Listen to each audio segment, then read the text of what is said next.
I'd say firstly that in the 19th century, I think the dominant form of secularism in this country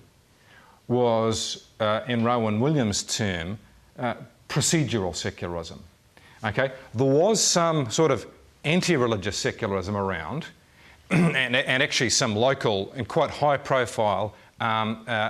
voices. Robert Stout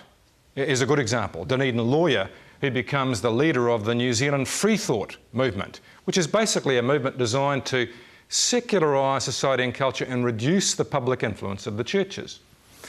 So there is some of that, but the main reason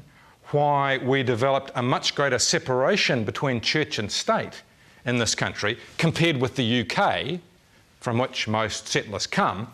and the reason why we developed a secular, an officially free, secular and compulsory primary education system following the 1877 Education Act was not because the country was dominated by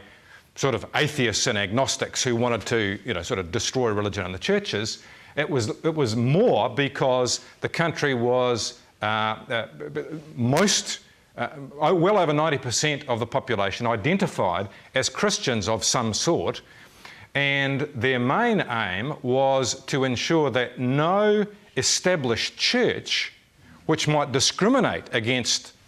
non-Anglicans or perhaps non-Presbyterians down south could emerge, being sort of intolerant and so on and so forth. And I think it was the hostility toward religious establishments and also a desire to avoid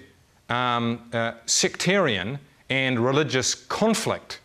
that helps, I think, to explain why procedural secularism trumped sort of doctrinaire secularism in the 19th century, but of course the culture in all kinds of ways, including the political culture, in all kinds of quiet and less than obvious ways, in fact reflected the Christian beliefs and values of the vast majority of the people, including most of the politicians.